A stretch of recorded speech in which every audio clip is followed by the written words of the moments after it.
tem um assunto aqui que eu sei que é uma das perguntas que as pessoas mais fazem, possivelmente seja a primeira pergunta.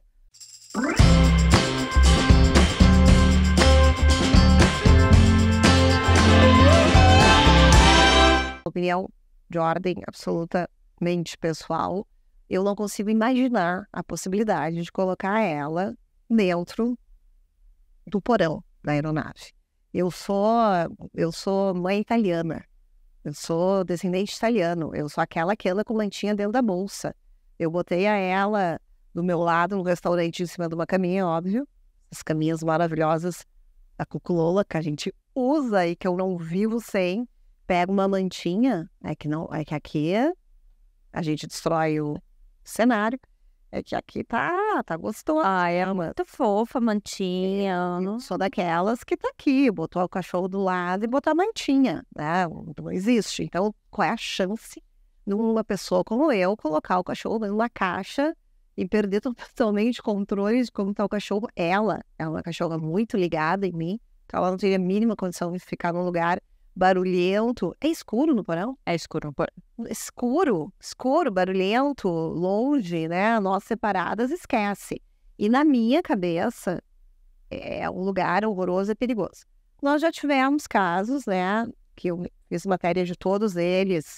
Foi no ano passado ou retrasado que morreu aquela quantidade de cachorro, eu já me perdi. Foi em 2021, se eu não me engano, retrasado.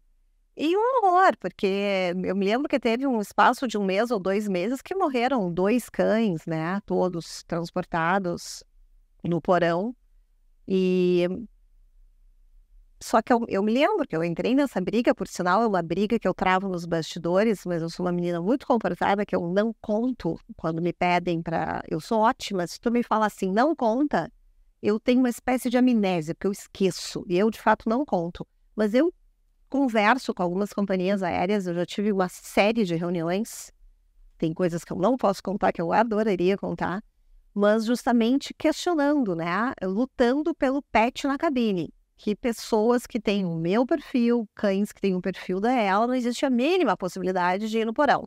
Porém, da mesma forma, né, que eu tenho esse entendimento de quem eu sou, meu modus operandi, eu também entendo que no mundo não existe só o meu perfil, né? Mas existem muitos perfis de viajantes e muitos perfis de cães, né?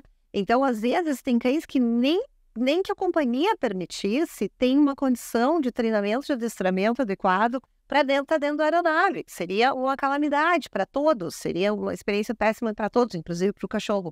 Então, às vezes, para esse cão, ir como carga viva ou ir como excesso de bagagem, que lá pelas tantas a gente entendi que é a mesma coisa, é mais plausível, é possível. A ANAC virou e disse, olha, nós transportamos, né, ou melhor, são transportados uma quantidade absurda de cães.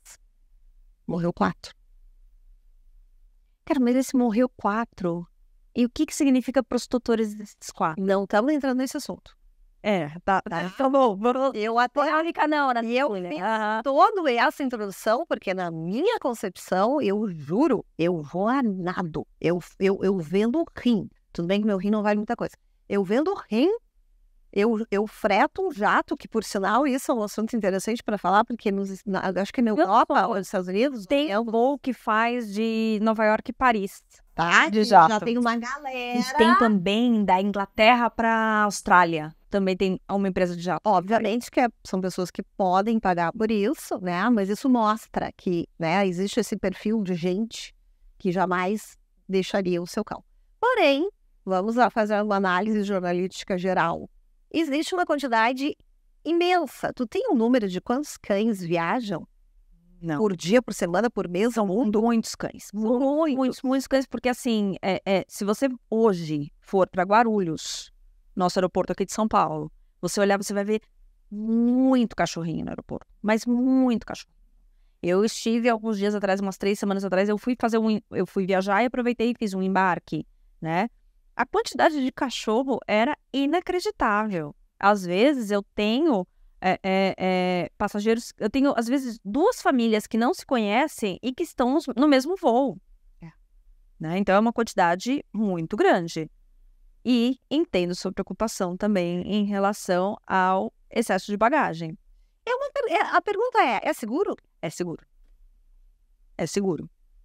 É seguro. E eu tenho casos específicos, por exemplo, de um Yorkshire que foi com excesso de bagagem.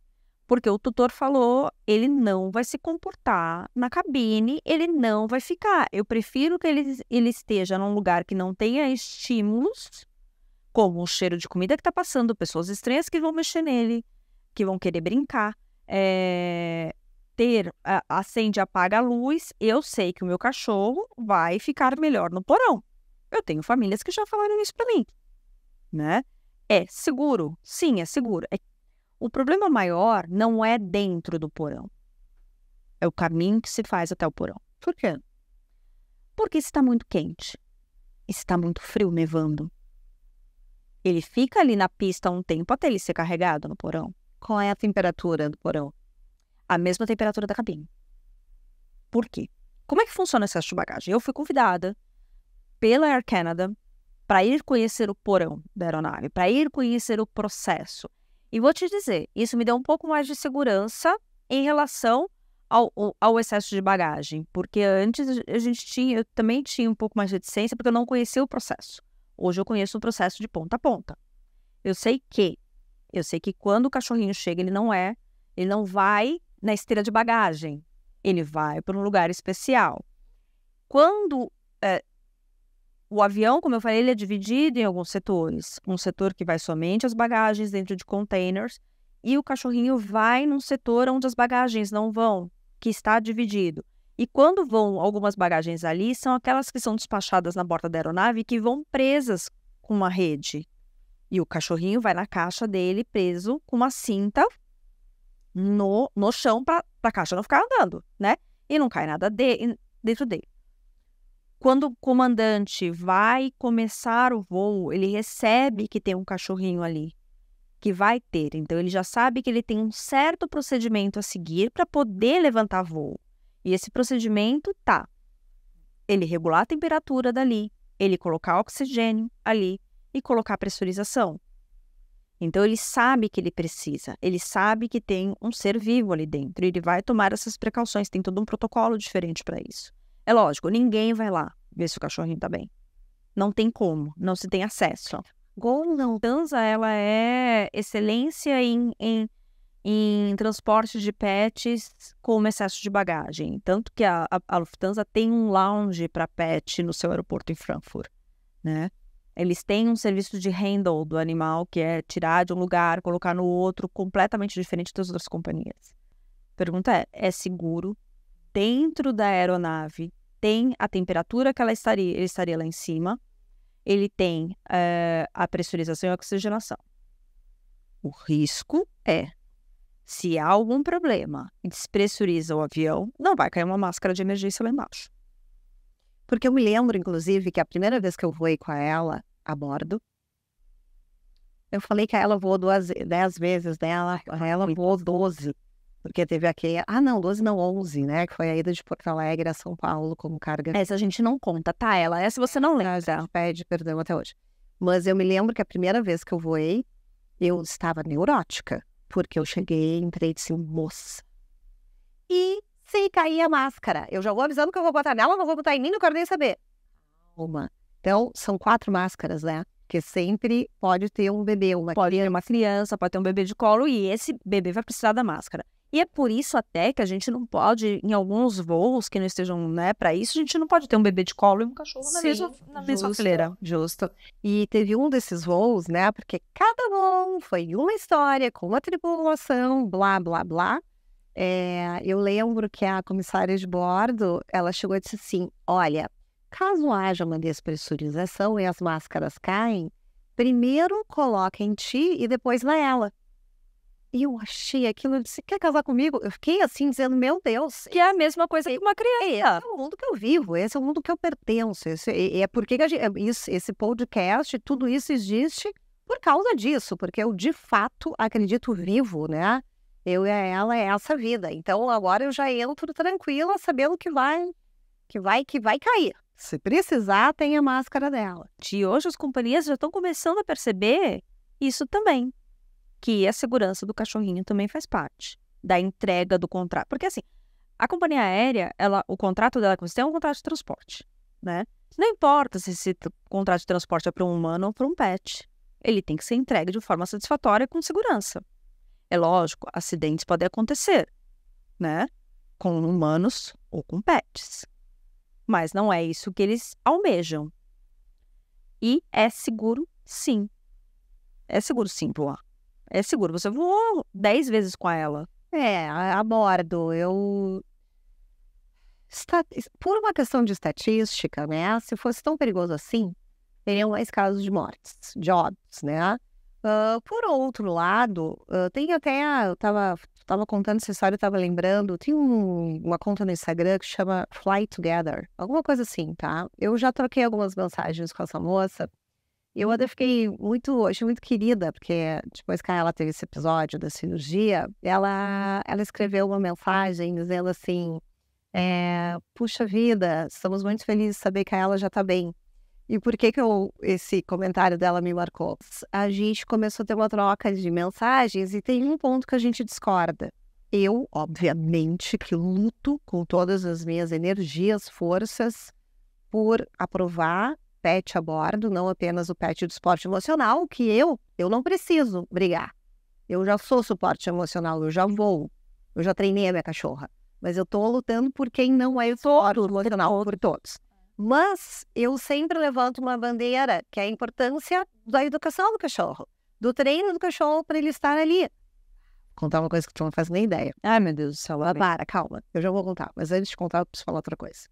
E esta moça, ela não pensa que nem eu. Ela diz, Cris, nem todos os cachorros podem ser educados. Eu digo, como que não? Claro que podem.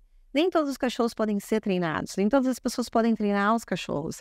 A gente luta por uma mudança na aeronave. Eu disse, oi? Eu disse, não, as companhias aéreas têm que me ouvir, porque o que eu estou pedindo é tão plausível, tão fácil. O teu pedido é muito mais complicado. Tu quer mudar a estrutura física de uma aeronave. Tu sabe quando isso vai acontecer? Na minha opinião, nunca. Mas talvez aconteça. E ela luta, e ela questiona, e ela posta inúmeros vídeos que ela mostra os cães transportados na carga mal. Cachorro fugiu da casinha, correu no meio da pista, N situações, né? Então, nós temos essa divergência, porque eu milito e eu defendo a importância da educação dos cães para voar a bordo, ela já acha que não. Ela acha que nem todos os cães conseguem ter um comportamento como a ela.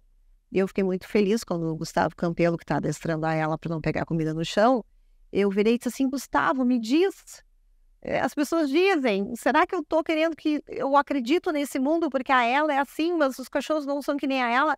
Ele, Cris, os cachorros não são que nem a ela, mas todo cachorro que é treinado se torna. Mas aí que tá. Opa! Vamos pegar esse ponto aí. O pet, mesmo para voar com excesso de bagagem, ele precisa ser treinado. Não é simplesmente pegar um pet e colocar ele dentro de uma caixa. Primeiro que aquela caixa precisa ter algumas especificações para aquele pet. Se é um pet que tem uma mordida muito forte, uma força muito forte, não pode ser uma caixa de plástico. Tem que ser uma caixa reforçada com metal e tem as regras da IATA, que é a Agência Regulamentadora Internacional de Aviação Civil, que fala quais são as regras. Na verdade, aí tem o seguinte, o ideal para esse cachorro não tenha um ataque cardíaco e morra, né? Ou desenvolva uma situação de descontrole emocional, aquela caixa tem que ser uma casinha, uma toquinha, o cara seja dormiu. Mas não é só esse treinamento, é o treinamento da luminosidade, é o treinamento do barulho, da sensibilidade auditiva, é o treinamento de ficar longe um tempo do seu tutor. Tem todo um tipo de treinamento e isso garante a segurança também. Por quê? Esses vídeos que mostram os cachorrinhos correndo, saindo, por que eles estão correndo, saindo? Porque eles comeram a caixa, ou porque a caixa não está correta. Pessoas preparam os seus cães para serem transportados. Não preparam. Isso. Não preparam.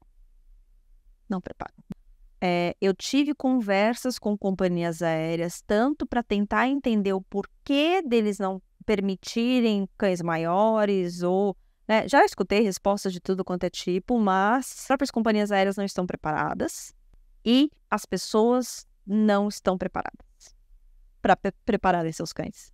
Sim. É um trabalho de base, né? É um trabalho de base. Você sabe que você vai ter uma mudança de país, ou você vai ser transferido de trabalho, ou você quer fazer um intercâmbio, e você vai levar seu filho pet com você, você precisa, naquele momento, começar um treinamento.